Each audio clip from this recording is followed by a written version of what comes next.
अस्सलाम वालेकुम। मैं नाज सहतो हूँ और आप देख रहे हैं मेरा यूट्यूब चैनल।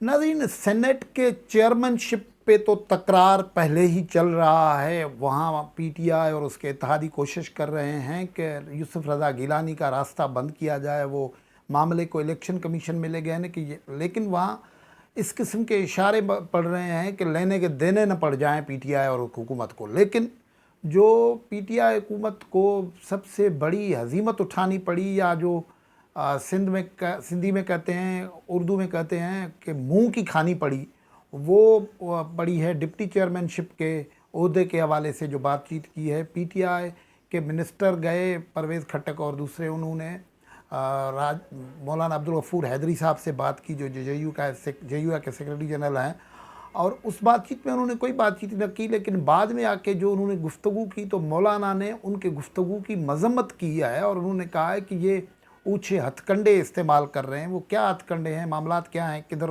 मामलात बढ़ रहे हैं, गुफ्तगू को आगे बढ़ाएंगे।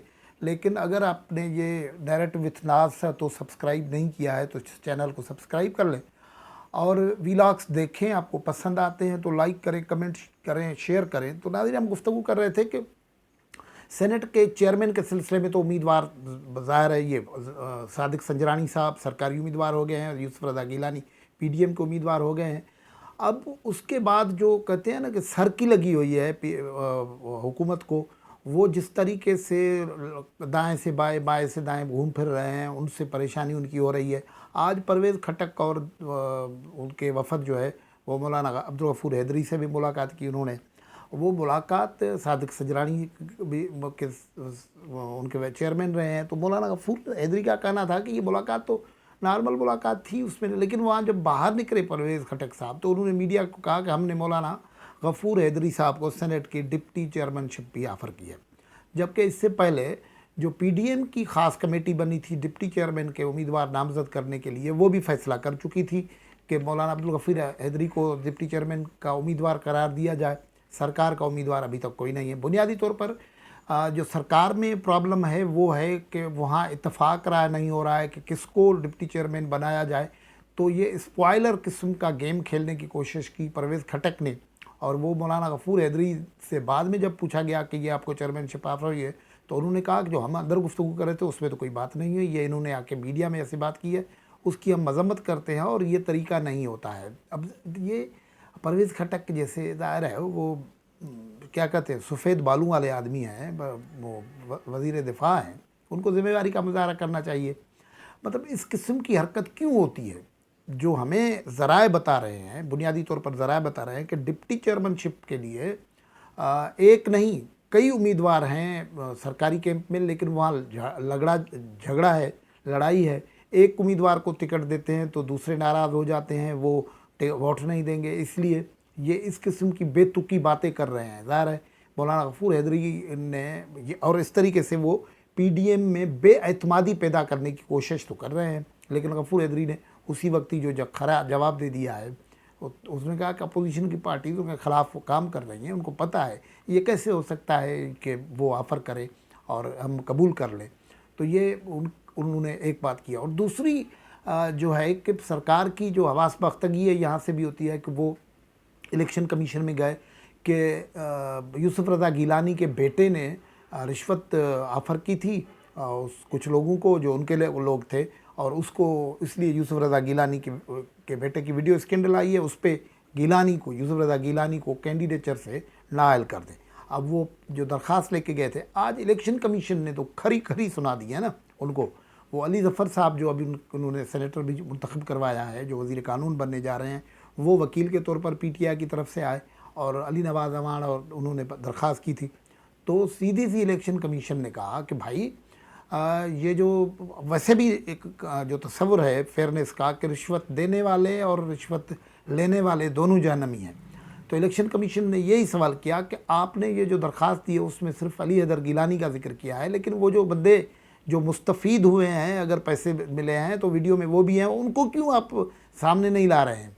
तो उन्होंने कहा कि नहीं वो जो है वो तो यूसुफ रज़ा गिलानी के बेटे इलेक्शन लड़ रहे थे। तो वो बोला नहीं, ये ऐसा होगा कि आपको उन लोगों के नाम लिखने पड़ेंगे, उनको भी मुल्ज़िम बनाना पड़ेगा, पार्टी फरीक बनाना पड़ेगा। अब ये ऐसी बात है कि यहाँ बड़े ख़तरनाक ट्रैप में मुस्लिम लीग पीटीआई जो है वो फंस रही है। वो वीडियो किसने बनाया था आपके इल्म में है ना? वो वीडियो बनाया, वो स्टिंग ऑपरेशन हुआ था, अब सबको पता हो गया कि अब खान साहब के हिदायत पे बनाया गया था और पैसे लेने की बात कही गई थी और वो चारों एमएनए हैं और वो उन्होंने ये स्टिंग ऑपरेशन किया। तो इलेक्शन कमीशन ये कह रही है कि रिश्वत सिर्फ लेने वाला नहीं, यानी अगर यूसुफ रज़ा गिलानी को नाअहल करने की आपने इस्तदा जो की है वो कबूल की जाती है तो फिर ये भी देखें कि वो 4 जो एमएनए आपके हैं वो भी नाअहल हो सकते हैं। वो रिश्वत देने वाला था, ये रिश्वत लेने वाले थे। ये बड़ी सीरियस बात हो गई है। जो सेनेट के इलेक्शन तो एक जगह, लेकिन वो कौमी असेंबली में एक भौचाल आ जाएगा, क्योंकि वहाँ तो बड़ी थिन मेजॉरिटी पे वो चल रहे हैं और वो मेजॉरिटी भी ऐसी है कि जितने वोट हैं उनसे कम पड़ रहे हैं।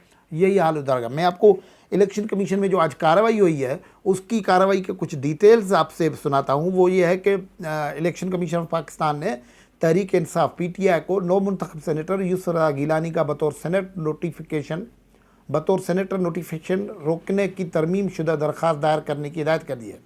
इलेक्शन कमीशन ने कहा है कि वीडियो में मौजूद अफराद को फरीक बनाकर दोबारा दरख्वास्त की जाए। Ali Haider Gilani video scandal case की इलेक्शन कमीशन में अल्ताफ़ इब्राहिम कुरैशी की सरबराही में 4 रुकनी कमीशन ने समाअत की। तहरीक इंसाफ के वकील अली ज़फ़र ने दलाल देते हुए कहा कि कौमी असम्बली में अपोजिशन अरकान की तादाद 160 है और हुकूमत की 180। इलेक्शन में अगर करप्शन न होती तो इस अददी लिहाज से हफीज़ शेख सेनेट इलेक्शन में जीत जाते।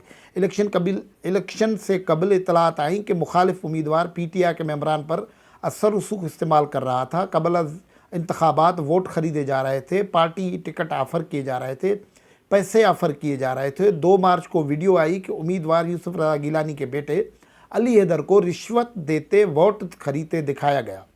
इस मौके पर अल्ताफ़ इब्राहिम कुरैशी ज़ारा जो इस इलेक्शन कमीशन की तरफ से टीम की सरबराही कर रहे थे, उन्होंने कहा कि जिन अफराद से डील हो रही है जो वीडियो में आए हैं आप उनको जानते हैं। सवाल पूछा, क्या ज़रूरी नहीं था कि वीडियो में मौजूद इन अफराद को आप जवाबदेह बनाते? जिन अफराद ने पैसे लिए इनका बयान हल्फी तो दरख्वास्त के साथ आ जाना चाहिए था। मुलविस अफराद के बयान तो आते हैं कि उन्हें वाक़ई ऑफ़र आई थी। अली ज़फ़र ने कहा कि जब वीडियो सामने आई तो इलेक्शन कमीशन ने भी मामले का आज खुद नोटिस लिया, जिस पर अल्ताफ़ इब्राहिम ने कहा कि हमने तो कोई नोटिस नहीं लिया। आप इस दरख्वास्त में दीगर अफराद को फरीक बनाएं। जिन अफराद के दरमियान लेन देन है उसे साबित कर दें तो सबके ख़िलाफ़ कार्रवाई बनती है। ये जुमला है जो अफसर ने, ये साबित कर दें कि लेन देन हो ही है। अगर लेन देन अगर हो ही है तो कार्रवाई सबके ख़िलाफ़ होगी। इसका मतलब ये होगा कि सेनेट के यूसुफ रज़ा गिलानी अगर मेंबर नहीं रहेंगे, सेनेट के मेंबर नहीं रहेंगे, तो 4 एमएनए पीटीआई के कराची के जिन्होंने ये स्टिंग ऑपरेशन किया था, पैसे लेने की बात की थी, उनके ख़िलाफ़ भी कार्रवाई। आप दरख्वास्त को दुरुस्त तैयार करके लाएं, मवाद लाएं, हम क्यों नहीं एक्शन लेंगे। ये नहीं कि जिसने पैसे लिए वो दंदनाता फिरे। पीटीआई के वकील अली ज़फ़र ने कहा कि वीडियो आते ही हमने दरख्वास्त इलेक्शन कमीशन में दायर की। इस दरख्वास्त पर अभी तक नोटिस नहीं हुआ है। 3 मार्च को इलेक्शन हो गया, उम्मीदवार को 12 इजाफी वोट मिल गए। उम्मीदवार का बेटा ये अपने लिए नहीं, अपने वालिद जो कि उम्मीदवार थे उसके लिए कर रहा था। अल्ताफ़ कुरैशी ने कहा कि जिन्होंने ख़रीद व फ़रोख्त की उन्हें आप जवाबदेह बनाएं, ख़रीद व फ़रोख्त दोनों। आप इन अफराद को लाने से घबरा क्यों रहे हैं? फ़राख दिली का मुजाहरा करें, उन्हें कमीशन लाएं जो मुस्तफ़ीद हुए, दरख्वास्त पर उन अफराद के नाम लिखें, उन्हें जवाबदेह बनाएं। ये पूरा जो मामला है इसको इस गुफ्तगू से समझने में मदद मिलती है। ये जो मकालमा हुआ है उसमें, इस पर अली ज़फ़र ने कहा कि मरियम नवाज़ ने तकीर में कहा कि पैसे नहीं, मुस्लिम लीग की टिकट चली है, जिस पे अल्ताफ़ इब्राहिम ने कहा कि उन्होंने ये कहा कि टिकट चला, ये नहीं कहा कि टिकट देंगे। ये बयान तो किसी रंग में भी चल सकता है। और देखिए कि इनका माइंड सेट क्या है कि जो हम करें वो सब कुछ ठीक, जो मुखालिफ करता है वो सारा गुनाह होता है। मतलब अगर लेन देन की मामला है तो उसके ऊपर जो अल्ताफ़ इब्राहिम कुरैशी ने कहा कि इंसाफ वो नहीं होता जो आपके हक़ में हो। हम चाहते हैं इंसाफ ऐसा हो जो नज़र आए। अपनी ये दरख्वास्त वापस ले लें, नई दरख्वास्त लाएँ, आइन ने जो बताया है उससे परे नहीं जाएंगे, तरमीम शुदा दरख्वास्त दायर करें। अब तो मसला ये हो गया है कि लेने के देने पड़ गए हैं। अगर सेनेट यूसुफ रज़ा गिलानी के ख़िलाफ़ कार्रवाई होगी तो 4 MNAs के ख़िलाफ़ भी कार्रवाई हो सकती है, उनके डिसीट हो सकते हैं। और ये पहले ही उनके पार्लियामेंट में मसला लगा हुआ है। ये कानूनी माहिरीन ये बता रहे हैं कि इस गुफ्तगू से ये इशारे मिल सकते हैं। फ़ैसला क्या होगा ये आगे हुआ है, लेकिन इससे जो इशारे मिल रहे हैं ये है। और उससे पहले अब ज़ाहिर है कि ये इलेक्शन में मुकाबला नहीं कर सकते। गालिबन उनको पता है कि सेनेट की चेयरमैन और डिप्टी चेयरमैन की सीट भी हार रहे हैं, इसलिए परसों 12 तारीख को जो है वो सेनेट के चेयरमैन की इलेक्शन है। तो उससे पहले ये जल्दबाजी में इलेक्शन कमीशन में गए हुए हैं। और फिर कल भी यूसुफ रज़ा गिलानी को समन किया है, फिर मौलाना गफूर हैदरी को डिप्टी चेयरमैनशिप की आज ऑफ़र की है। इससे तो लगता है कि ये खुद कन्विंस्ड हो गए हैं और एक दलदल है जिसमें PTI फंसती जा रही है। आज की गुफ्तगू में जहाँ से इजाज़त, अल्लाह हाफ़िज़।